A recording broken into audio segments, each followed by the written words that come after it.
ኢንዱስትሪ 4.0 ከዚህ ቀደም ስለ ኢንዱስትሪ የነበረን ምልከታ ሼክ ያደረገ ነው፣ የነቀነቀ ነው።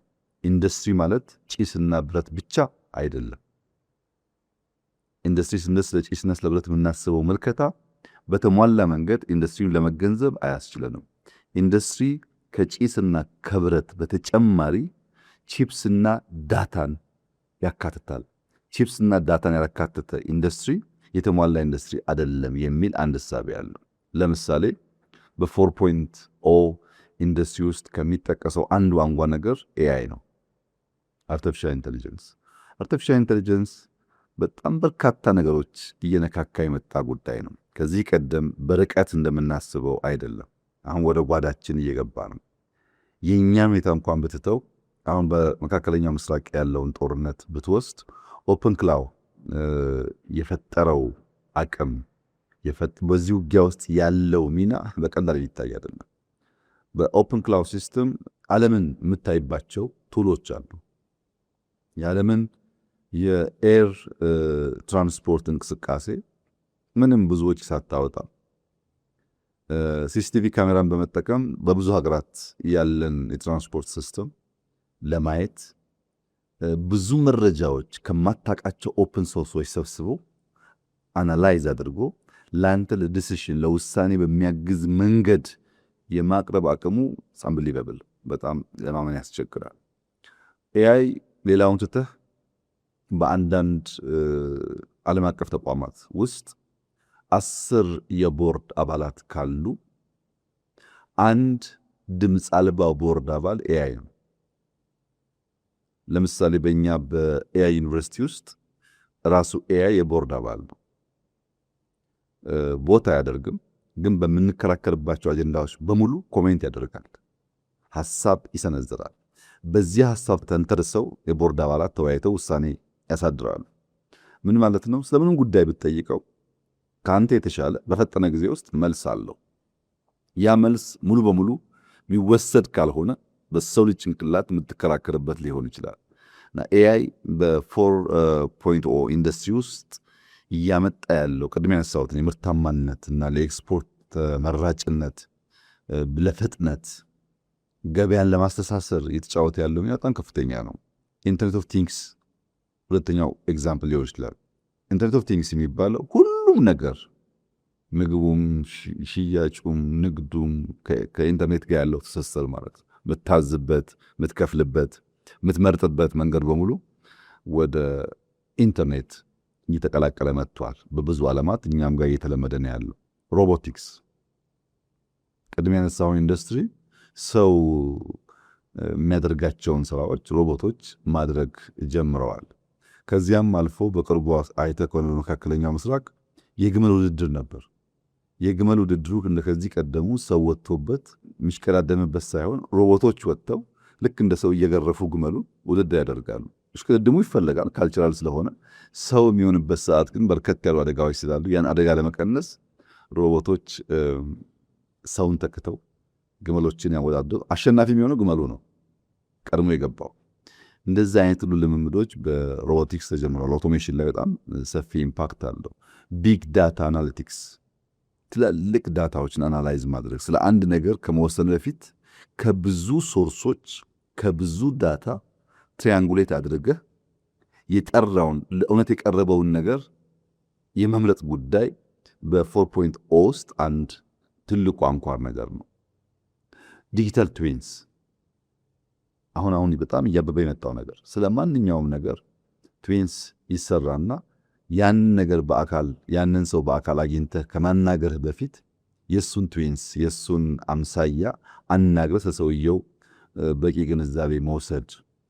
3D በቤት በመኪና በፈለግከው መንገድ፣ እነዚህ በከፍተኛ ደረጃ የኢንዱስትሪ አዝማሚያ እየቀየሩት ነው ያሉት። ድሮ በነበረው ልምምድ ለመሄድ አስቸጋሪ ሆኗል። ከዘርፎች አንጻር የወሰድክ እንደሆነ የሴሚኮንዳክተርስ አንዱ ክሪቲካል ኒው ትሬንድ ነው፣ አዝማሚያ ነው። ኢቪ የኤሌክትሪክ መኪናዎች አዝማሚያ ናቸው። መድኃኒቶች ማምረት በብዛትና በጥራት አዝማሚያ ነው። ኤሮስፔስ ላይ አዳዲስ ልምምዶች ተጀምረዋል።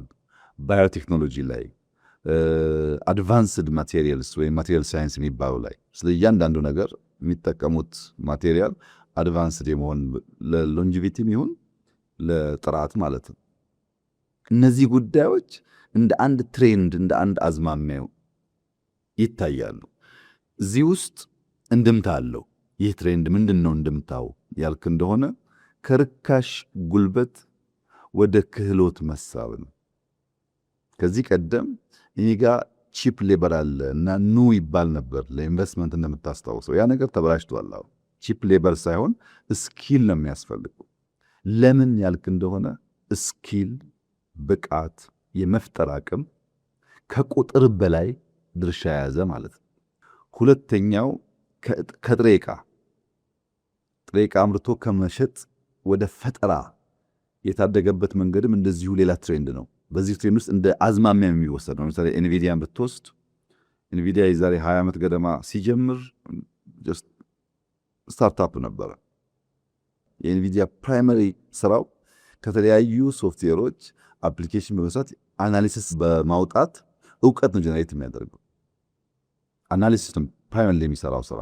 በዚህ ግን ዛሬ $5 ትሪሊየን የሚጠጋ ሀብት ያለው ካምፓኒ ነው። $5 ትሪሊየን ማለት የአፍሪካ አጠቃላይ ጂዲፒ ይበልጣል።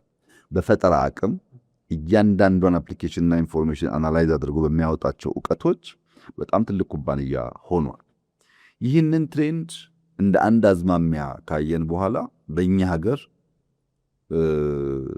ምን እናድርግ ብለን አሰብን። መጽሐፉ ላይም እንዳለው በየት ንግግራችንም እንዳለው አንደኛ ከዚህ ቀደም ታስታውስ እንደሆነ ሌት ካመር አድቫንቴጅ እንውሰድ ይባላል።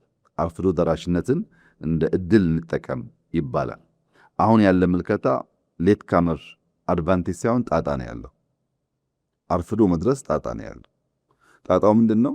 አንተ ደረስኩ ስትል እነሱ የሉም፣ ደረስኩ ስትል እነሱ የሉም። ሁሌ ተከታይ ነው የሚያደርገው። ምንም አይነት እድል በውስጡ የለም ማለት አይደለም፣ ግን አርፍዶ ለመድረስ ከረፈደ በኋላ ለመድረስ ያለ ሙከራ ቆሞ ስለማይጠብቅህ ያንተ ኮምፒቲተር ደረስኩ ስትል አታገኘውም። እና መሆን ያለበት የቀድሞ ደራሽነት ምንዳ ነው። የአርፍዶ ደራሽነት ጣጣን ሳይሆን የቀድሞ ደራሽነትን ምንዳ መቋደስ አለብን ነው። ፕሮአክቲቭ መሆን አለብን። መግዛት ብቻ ሳይሆን ቢያንስ ፓርቶችን ማምረት ስለሚያስፈልግ በድሮንስ ብዙ ሙከራዎች ይደረጋሉ። ማምረት አለብን። ድሮን እኛ ስንል ማምረት አለብን ስንል ብዙ ሰዎች ለኢትዮጵያ ድሮን ይላሉ። ቢኮዝ አርፍዶ መድረስ ያለውን ጣጣ በደንብ ካለመገንዘብ። በማኒፋክቸሪንግ የወሰድክ እንደሆነ ሶላር ሴል ለረዥም ጊዜ ቴክስታይል ነበረ የኢንዱስትሪ ፓርኮች ስራ።